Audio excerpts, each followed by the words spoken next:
Aujourd'hui, dans le monde, 600 millions de personnes seraient handicapées. Les 2/3 vivent dans des pays en voie de développement. Cela représente près de 10% de la population mondiale. Quand la priorité est de boire et de manger, les soins liés à l'handicap sont un luxe auquel bien peu de personnes ont accès.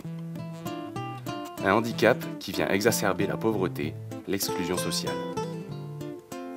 Il est essentiel de trouver des solutions pour briser ce cercle vicieux.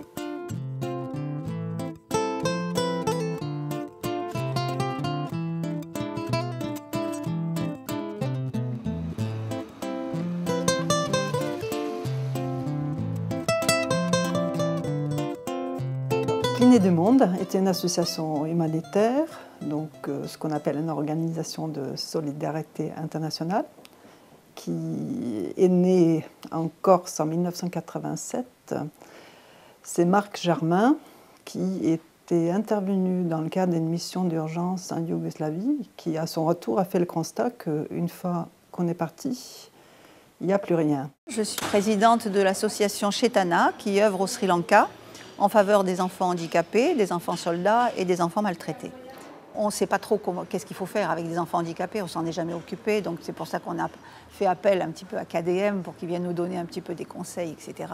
Kiné du Monde fonctionne comme toute association, avec, donc il y a un conseil d'administration de 14 membres. Ce conseil d'administration se réunit 4 fois par an. On étudie les demandes qui émanent de partenaires sur le terrain ou en France. On étudie donc ces demandes pour savoir s'il y a une concordance entre notre savoir-faire, notre objet social et la demande. Je pense qu'il y a vraiment quelque chose qu'on peut faire, mais qu'il va falloir recadrer plein de choses avec eux en fonction de leurs demandes. Parce que KDM est revenu nous contacter en nous disant voilà, on va envoyer une mission. Et donc ils ont envoyé une jeune femme pour voir un petit peu les besoins. Alors les besoins en soins, les besoins en personnel, les besoins en formation. Quels moyens, quelles ressources il y a sur place, etc. Voir un peu les structures partenaires avec lesquelles on pourrait faire des liens. En fait, c'est une mission d'évaluation, c'est une étude de faisabilité. Voir si le projet est susceptible d'être réalisé et comment et par quels moyens en fait. Vraiment construire des projets avec les personnes locales avec lesquelles on travaille, les acteurs locaux pour qu'ils soient vraiment partie prenante de nos projets et qu'ils se les approprient. Ce n'est pas nos projets pour eux, c'est leur projet avec notre accompagnement finalement. La construction minutieuse des projets et le développement à long terme sont les valeurs clés de l'action KDM. Le tout basé sur une logique efficace, celle de la formation.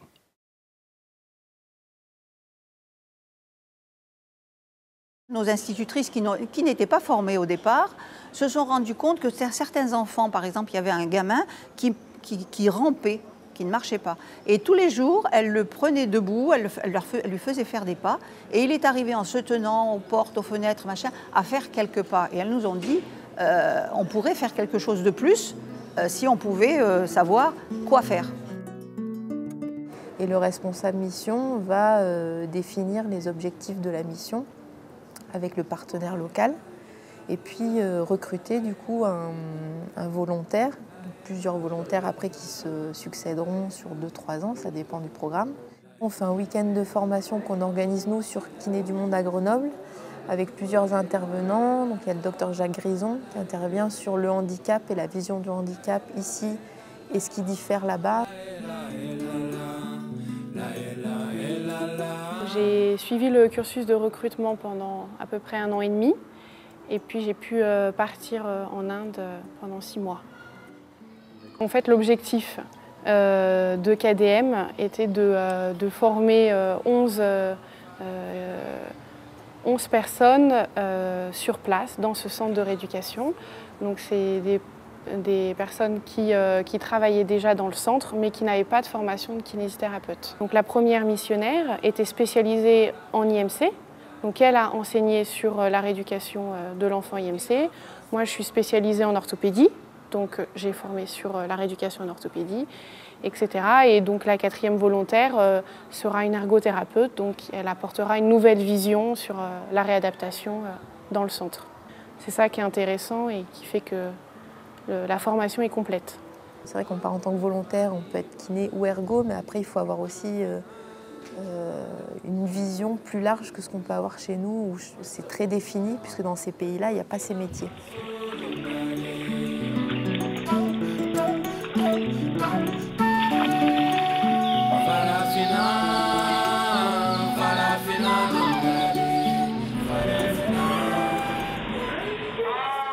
Beaucoup de volontaires qui partent, c'est des gens qui sont jeunes. Certains même sortent juste du diplôme, donc c'est vrai qu'on leur dit souvent qu'il faut une expérience quand même terrain et puis avoir pratiqué son métier pour pouvoir l'enseigner, pour pouvoir le transmettre. Il nous manque des gens vraiment d'expérience ou qui ont des expériences du salariat, de structure, pour pouvoir aussi travailler sur de l'organisationnel.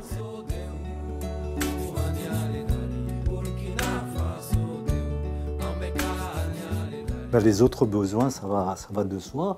C'est le besoin de trésorerie, le besoin de financement. L'association, à travers les ventes d'articles qu'elle fait essentiellement au kiné, dégage 70% de ses besoins. On constate qu'il va falloir qu'on trouve d'autres sources de financement auprès des nouveaux adhérents à travers leurs cotisations, auprès également des collectivités territoriales et d'autres associations caritatives en France ou à l'étranger. Sur place, mais ils n'ont rien comme matériel. Dans la salle de soins, il y a un lit. Il n'y a aucun matériel de rééducation, il n'y a aucun matériel pour fabriquer tout ce qui est nécessaire au niveau orthopédique. C'est toujours très très compliqué à organiser parce qu'on travaille avec des gens qui sont dans des situations vraiment précaires. Là-bas, on ne prescrit que si c'est vraiment utile, parce que ça coûte cher. Ça coûte à KDM et ça coûte aussi à la famille. Et donc on ne peut pas se permettre de prescrire un traitement inutile. On est obligé de réfléchir beaucoup plus avant de prescrire un traitement qu'ici. Ou ici, on dit bon, on va essayer de lui faire porter une attelle, on verra bien. Là-bas, on ne peut pas se dire on verra bien. Il faut être sûr qu'il en a besoin. Pour élargir finalement le volant de différentes sources de financement pour réaliser nos programmes, on a mis en place un système de parrainage. Le parrain, il reçoit chaque trimestre une lettre au parrain qui provient de nos expatriés professionnels de santé sur le terrain. Et cette lettre relate le vécu et le déroulement de la mission. Je pense que c'est une façon de voir se concrétiser son souhait de s'impliquer dans ces actions sans pouvoir soi-même s'y rendre physiquement. Devenir parrain de Kiné du Monde, c'est s'engager à verser un don régulier de 16 € par mois. Il suffit de se procurer un bulletin de parrainage sur le site internet de Kiné du Monde et vous contribuerez ainsi à la pérennité des missions mises en place.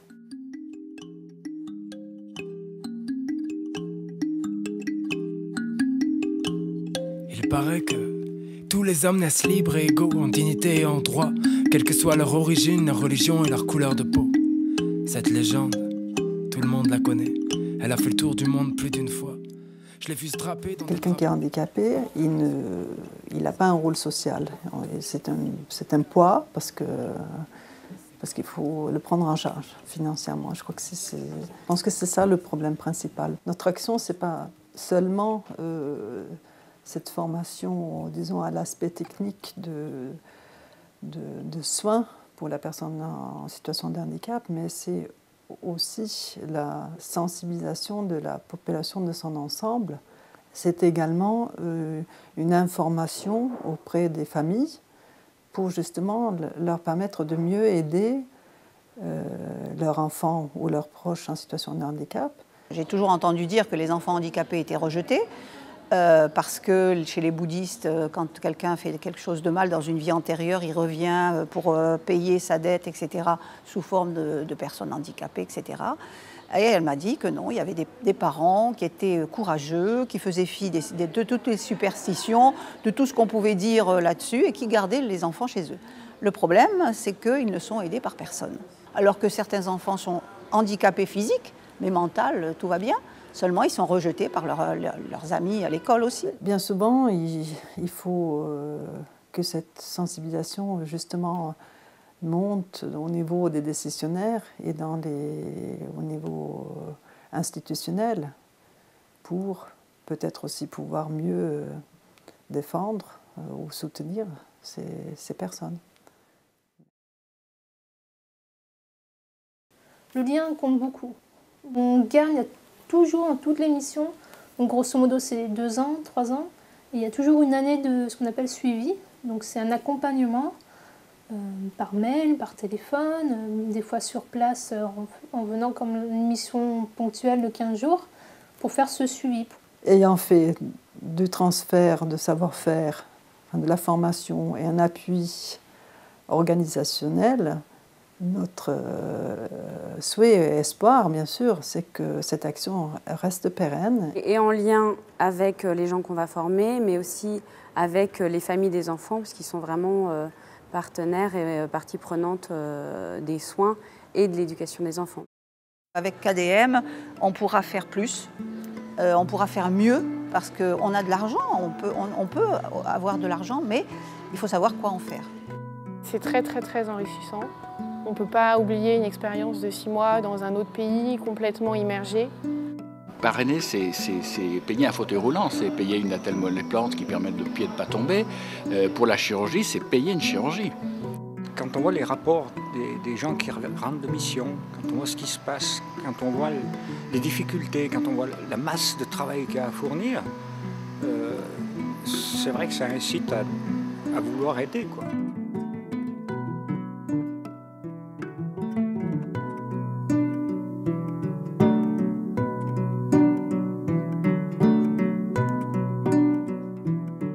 Kiné du Monde, c'est former pour mieux soigner.